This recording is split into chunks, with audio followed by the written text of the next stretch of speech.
Hi friends, నేను సారా. మీరు చూస్తున్నారు తెలుగు పీసీ వరల్డ్. ఫ్రెండ్స్ చూస్తున్నారు కదా, ఆ మానిటర్ అనమాట. ఇప్పుడు రివ్యూ అయితే చేద్దాం. యాక్చువల్గా మానిటర్ యూజ్ చేసి ఒక 7 డేస్లో కానీ లేకపోతే 15 డేస్లో కానీ రివ్యూ ఇద్దామని అయితే అనుకున్నాను. బట్ అనుకోకుండా ఈ రూమ్ రెనోవేషన్ ఇవన్నీ జరగడం వల్ల మనకు చాలా టైం అయితే పట్టేసింది. బట్ ఆ మానిటర్ని నేను చాలా రోజులైతే యూజ్ చేశాను. అలా యూజ్ చేసిన తర్వాత ఆ మానిటర్కి సంబంధించి ప్రోస్ అండ్ కాన్స్ ఏంటి, అలాగే దానికి సంబంధించిన ఫీచర్స్ అనేది కూడా మీకు అయితే చెప్తాను. సో మానిటర్కి సంబంధించి మనం మాట్లాడుకున్నాం అనుకోండి, ఆ మానిటర్ వచ్చేసరికి యాసర్ మానిటర్ అనమాట. మోడల్ నెంబర్ వచ్చేసరికి యాసర్ SA222Q అనమాట మోడల్ నెంబరు. యాక్చువల్గా ఈ మానిటర్కి సంబంధించి చాలా బెనిఫిట్స్ అయితే ఉన్నాయి. ఆ బెనిఫిట్స్ అన్ని ఏంటి అవన్నీ కూడా నేను మీకు ప్రోస్లో అయితే చెప్తాను. అండ్ ఫీచర్స్ గురించి మాట్లాడుకున్నాం అనుకోండి, ఈ మానిటర్ వచ్చేసరికి 21.5 inches monitor. And refresh rate చూసుకున్నాం అనుకోండి 100 Hz రిఫ్రెష్ రేటు. అండ్ దాంతోపాటు మనకి రెస్పాన్స్ టైం అనేది 1 ms అయితే ఉంటుంది. అంటే మనకి రెస్పాన్స్ టైం అనేది 1 millisecond అయితే ఉంది. దీనికి సంబంధించి బ్రైట్నెస్ గురించి మాట్లాడుకున్నాం అనుకోండి, ఈ మానిటర్ బ్రైట్నెస్ మనకి 250 nits అయితే ఉంటుంది. అండ్ దీనికి అన్నిటికంటే పెద్ద బెనిఫిట్ ఏంటంటే ఈ మానిటర్ యొక్క ప్యానల్ గురించి మాట్లాడుకున్నాం అనుకోండి, ప్యానల్ వచ్చేసరికి IPS ప్యానల్ అయితే యూజ్ చేశారు. సో ఈ మానిటర్కి సంబంధించి ఇన్పుట్స్ గురించి మాట్లాడుకున్నాం అనుకోండి, ఈ మానిటర్లో మీకు VGA ఇన్పుట్ ఉంది, HDMI ఇన్పుట్ ఉంది, అలాగే ఆడియో ఇన్పుట్, DC ఇన్పుట్ కూడా ఉంది. అండ్ అవుట్పుట్ గురించి చూసుకున్నాం అనుకోండి, ఆడియో అవుట్ అయితే ఉంది. అండ్ దాంతోపాటు డిఫాల్ట్గానే ఈ మానిటర్కి స్పీకర్స్ అయితే ఉన్నాయి. అండ్ ఈ మానిటర్కి రిజల్యూషన్ చూసుకున్నాం అనుకోండి 1920x1080 పిక్సెల్స్ అయితే ఉంటుంది. అంటే మీకు ఒక ఫుల్ HD మానిటర్ అనేది అనుకోవచ్చు. అండ్ ఈ మానిటర్ యొక్క వెయిట్ వచ్చేసరికి 2.2 kgs అయితే ఉంటుంది. అండ్ ఈ మానిటర్ యొక్క ప్రైస్ చూసుకున్నారనుకోండి, దీని యొక్క ప్రైస్ మీకు దాదాపుగా 7,200 7,300 రూపీస్ దగ్గర నుంచి 8,200 రూపీస్ వరకు కూడా ఉంటుంది. ఒకవేళ మీరు మంచిగా ఆఫర్స్ యూస్ చేసి కొనుక్కున్నట్లయితే ఈజీగా మీరు 7,000 అంతకంటే తక్కువ ప్రైస్లోనే ఈ మానిటర్ని అయితే కొనుక్కోగలుగుతారు. అండ్ వారంటీ గురించి మాట్లాడుకున్నాం అనుకోండి, ఈ మానిటర్ వచ్చేసరికి మీకు 3 years వారంటీ అయితే వస్తుంది. వారంటీ అని కాదు కానీ జనరల్గా మనకి బ్రాండెడ్ మానిటర్స్ అనేవి అంత గమ్మున ప్రాబ్లమ్స్ కానీ కంప్లైంట్స్ కానీ రావు. బేసిక్గా మీరు ఫాన్టెక్ లేకపోతే జబ్రానిక్స్ ఇటువంటివి తీసుకున్నట్లయితే కంప్లైంట్ రావడానికి ఛాన్స్ ఉంటుంది. కానీ మీరు ఒక మంచి బ్రాండ్ నుంచి కనుక మానిటర్ తీసుకుంటున్నట్లయితే పెద్దగా ప్రాబ్లమ్స్ అయితే ఉండవు. సో ఫీచర్స్ అండ్ స్పెసిఫికేషన్స్ గురించి తెలుసుకున్నారు కదా. ఈ మానిటర్కి సంబంధించి నాకు బాగా ఏం నచ్చినాయి అనేది చెప్తాను. సో ఈ మానిటర్కి సంబంధించి నాకు అన్నిటికంటే బాగా నచ్చినవి ఏంటంటే ప్రోస్ ఏంటంటే, ఫస్ట్ వచ్చేసరికి ఈ మానిటర్కి సంబంధించిన డిస్ప్లేని అయితే అనుకోవచ్చు. ఈ మానిటర్ మీకు IPS ప్యానల్తో అయితే వస్తుంది. ఒకవేళ మీరు వీడియో ఎడిటింగ్ చేయాలనుకున్నా, ఫోటోషాప్ చేయాలనుకున్నా, లేకపోతే మూవీస్ చూడడం కోసం కానీ లేకపోతే OTTలో మనకి వెబ్ సిరీస్ ఇటువంటి ఏమైనా చూడాలనుకున్నా కూడా ఈ మానిటర్ మీకు చాలా మంచి ఆప్షన్ అయితే అవుతుంది. మీరు మరీ ఒక 20,000 రూపాయలు లేకపోతే 15,000 రూపాయల మానిటర్ కంపేర్ చేసి అంత పర్ఫార్మెన్స్ ఇవ్వట్లేదు కదా అని చెప్పేసి నేను అయితే అడగకండి. ఈ బడ్జెట్కి ఈ మానిటర్ అనేది మీకు చాలా బాగా అయితే పర్ఫామ్ చేస్తుంది. అండ్ ఈ మానిటర్ యొక్క రిఫ్రెష్ రేటు 100 Hz అవడం వల్ల మీకు స్మూత్నెస్ కూడా బాగుంది. గేమ్స్ గట్రా ఆడేటప్పుడు కూడా స్మూత్నెస్ అయితే బాగుంది. జనరల్గా మీకు మానిటర్ అనేది 100 Hz రిఫ్రెష్ రేట్ని సపోర్ట్ చేసినప్పటికీ కూడా డిఫాల్ట్గా మీకు ఎప్పుడు కూడా 60 Hzలో మాత్రమే మీ మానిటర్ అయితే పనిచేస్తుంది. ఒకవేళ మీరు 100 Hzలో మీ మానిటర్ని కనుక వర్క్ చేయించుకోవాలని అనుకుంటే మాత్రం ఏదైతే మీకు విండోస్లో సెట్టింగ్స్ ఉంటాయో ఆ విండోస్ సెట్టింగ్స్లోకి వెళ్ళి మీ రిఫ్రెష్ రేట్ని 100 Hzకి అయితే మార్చుకోండి. అప్పుడు మాత్రమే మీరు ఒక 100 Hzలో మీ మానిటర్ని అయితే యూజ్ చేసుకోగలుగుతారు. చాలామంది ఏమనుకుంటారంటే కొన్న వెంటనే కనెక్ట్ చేసిన వెంటనే మానిటర్ అనేది దానికి అయితే 100 Hzకి వెళ్ళిపోద్దేమో అని అనుకుంటారు. కొంతమంది తెలియక అసలు మార్చుకోరనమాట. ఎప్పుడైనా కానీ ఒక మంచి మానిటర్ కొనుక్కున్నప్పుడు ఆ మానిటర్కి తగినట్టుగా మీరైతే కొన్ని చేంజెస్ అయితే చేసుకోవాల్సి ఉంటుంది. ఒకవేళ ఫ్రీసింగ్ కానీ జీసింగ్ కానీ సపోర్ట్ చేస్తుంది అనుకోండి, అవి అయితే ఎనేబుల్ చేసుకోవాలి.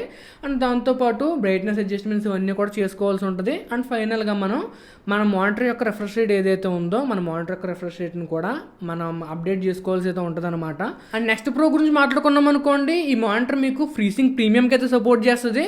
ఫ్రీసింగ్ ప్రీమియం అంటే ఎన్విడియాకి సంబంధించిన జీసింక్ ఏదైతే ఉందో సేమ్ అలాగైతే పనిచేస్తుంది. మీరు ఎప్పుడైనా గేమ్స్ గట్రా ఆడుతున్నప్పుడు స్క్రీన్ టేరింగ్ అయితే జరుగుతూ ఉంటుంది. అంటే మానిటర్ యొక్క రిఫ్రెష్ రేటు అలాగే గేమ్ యొక్క మనకి ఫ్రేమ్స్ ఏమైతే ఉంటాయో రెండు కనుక మ్యాచ్ అవ్వలేదు అనుకోండి, అక్కడక్కడ మనకి ఫ్రేమ్ స్కిప్ అయినట్టు లేకపోతే ల్యాగ్ అవుతున్నట్టు అనిపిస్తూ ఉంటుంది. సో దాన్ని మనకి అటువంటిది మనం ఎక్స్పీరియన్స్ చేయకుండా ఉండాలని అంటే మన మానిటర్ యొక్క రిఫ్రెష్ రేట్ ఏదైతే ఉందో దాన్ని కనుక ఫ్రేమ్స్కి ఈక్వల్ చేస్తారనుకోండి, అప్పుడు మనకు అటువంటి స్క్రీన్ టేరింగ్ అయితే రాదు.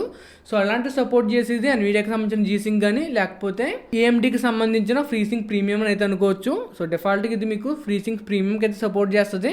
మీరు కావాలనుకుంటే కనుక ఆ సెట్టింగ్ని ఎనేబుల్ చేసుకున్నట్లయితే మీరు ఫ్రీసింగ్ ప్రీమియంని కూడా ఎక్స్పీరియన్స్ అయితే చేయొచ్చు అనమాట. సో నేను ఆల్రెడీ మీకు చెప్పాను కదా ఫ్రెండ్స్, ఈ మానిటర్కి సంబంధించి ప్యానల్ అనేది చాలా బాగుందని చెప్పేసి. నేను ఇందులో మూవీస్ చూశాను, అలాగే వీడియో ఎడిటింగ్ కోసం యూజ్ చేశాను, ఫోటోషాప్ కోసం యూజ్ చేశాను, జనరల్ వర్క్ కోసం యూజ్ చేశాను.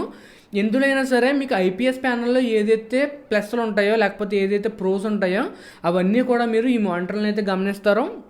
అండ్ అంతేకాకుండా ఈ మానిటర్ యొక్క బెజల్స్ కనుక మీరు చూసుకున్నారనుకోండి, మీకు ఆల్మోస్ట్ 0 ఫ్రేమ్ అయితే ఉంటుంది. బెజల్స్ అనేవి కంప్లీట్గా అయితే ఉండవు. అండ్ ఈ మానిటర్కి సంబంధించి థిక్నెస్ని చూసుకున్నారనుకోండి, థిక్నెస్ కూడా మీకు జస్ట్ 7.2 mm అయితే ఉంటుంది. మీరు కనుక మానిటర్ని సైడ్ నుంచి చూసినట్లయితే మీకు చాలా స్లీక్గా స్లిమ్గా ఉన్నట్టయితే ఈ మానిటర్ అయితే కనిపిస్తుంది. అది కూడా నాకు చాలా మంచి ప్రో అయితే అనిపించింది. అండ్ ఫైనల్గా మనం మాట్లాడుకోవాల్సింది ఈ మానిటర్కి సంబంధించిన ఎస్థెటిక్స్. జనరల్గా మానిటర్కి సంబంధించి మనం మాట్లాడుకున్నట్లయితే మోస్ట్ ఆఫ్ ద మానిటర్స్ మనకి బ్లాక్ కలర్లో అయితే వస్తూ ఉంటాయి. నేను స్పెసిఫిక్గా వైట్ కలర్ మానిటర్ని అయితే తీసుకున్నాను. ఒకవేళ ఫ్యూచర్లో మనం వైట్ కలర్ థీమ్డ్ పీసీబీలు చేసినా లేకపోతే వైట్ కలర్ ఉంటే కొద్దిగా బాగుంటుంది కదా అని చెప్పేసి ఆ ఒక కారణం వల్ల వైట్ మానిటర్ని అయితే తీసుకున్నాను. ఒకవేళ మీరు వైట్ కలర్లో మానిటర్ తీసుకోవాలని అనుకుంటే మాత్రం కొంతవరకు బడ్జెట్లో ఈ ఒక మానిటర్ అయితే ఉంది. లేదు సేమ్ మానిటర్ మీరు బ్లాక్ కలర్లో తీసుకోవాలనుకున్నా కూడా బ్లాక్ కలర్లో కూడా తీసుకోవచ్చు.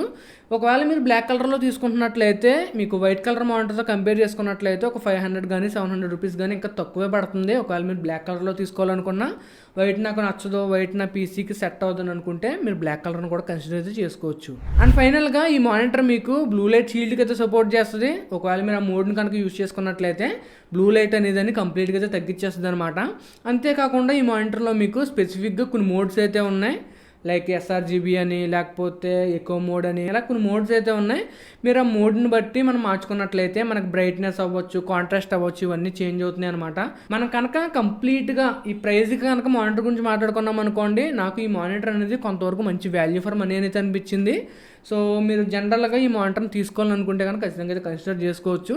ఈ మానిటర్కి సంబంధించి కాన్స్ గురించి మాట్లాడుకున్నాం అనుకోండి, నాకు ఈ మానిటర్కి సంబంధించి అన్నిటికన్నా పెద్ద కాన్ ఏమనిపించిందంటే, బేసిక్గా మీకు మానిటర్స్ చూసుకున్నారనుకోండి, ప్రతి మానిటర్కి మనకి కంట్రోల్స్ కోసం వెనకాల జాయిస్టిక్ని అయితే ప్రొవైడ్ చేస్తారు.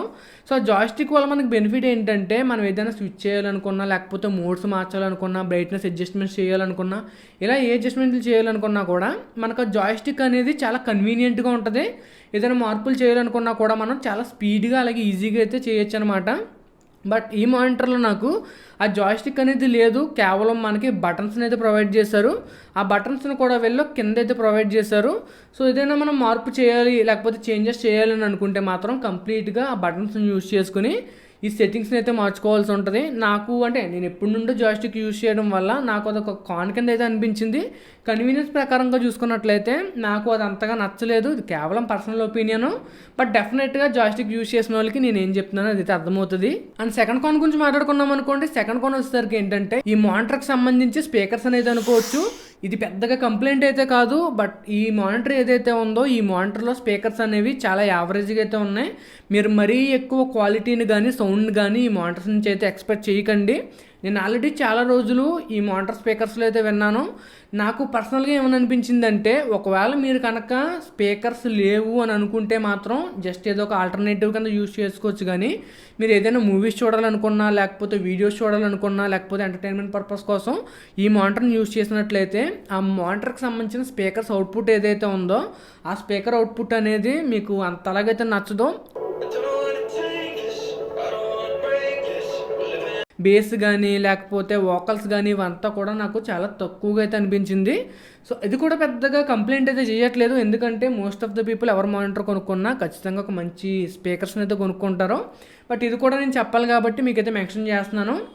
ఒకవేళ మీరు ఖచ్చితంగా స్పీకర్స్ అనేవి బాగుండాలని అనుకుంటే కనుక దీనికి ఆడియో అవుట్పుట్ అయితే ఉంది. సో ఆడియో అవుట్పుట్ జాక్ని యూస్ చేసుకుని మీరు స్పీకర్స్ కనెక్ట్ చేసుకోవచ్చు. లేకపోతే మన పీసీకి కూడా స్పెసిఫిక్గా స్పీకర్ అవుట్పుట్ కూడా ఉంటుంది కాబట్టి దాన్ని కనెక్ట్ చేసుకుని అయినా మీరు మంచి ఆడియోని అయితే పొందొచ్చు అనమాట. అండ్ మనం ఫైనల్ కాన్ గురించి మాట్లాడుకున్నాం అనుకోండి, ఈ మానిటర్లో నాకు ఫైనల్ కాన్ ఏమనిపించిందంటే కొంతవరకు బ్రైట్నెస్ అనేది అనిపించింది. అది మీకు నార్మల్గా కొనుక్కున్నట్లయితే పెద్దగా డిఫరెన్స్ అయితే తెలియదు. ఒకవేళ మీరు అంతకు ముందు వరకు విఏ ప్యానల్స్ని యూజ్ చేసి మీరు ఈ మానిటర్ని కనుక యూజ్ చేశారనుకోండి, కొంతవరకు మీకు బ్రైట్నెస్ అనేది కొంచెం తగ్గినట్టు అయితే అనిపిస్తుంది. మరీ అంత నోటిసబుల్గా ఉండదు. కానీ నార్మల్గా కంపేర్ చేసుకున్నట్లయితే బ్రైట్నెస్ అనేది కొంతవరకు తక్కువ అయితే ఉంటుంది. సో ఈ మానిటర్ని కంప్లీట్గా యూజ్ చేసిన తర్వాత నాకు సంబంధించి ఇవైతే అనిపించినాయి. ఇది ఫ్రెండ్స్ ఈరోజు వీడియో అయితే మీకు నచ్చింది అనుకుంటే, నచ్చితే కనుక లైక్ చేయండి, షేర్ చేయండి, సబ్స్క్రైబ్ చేసుకోండి. నేను సారామ్ సైనింగ్ ఆఫ్ గైస్, బాయ్.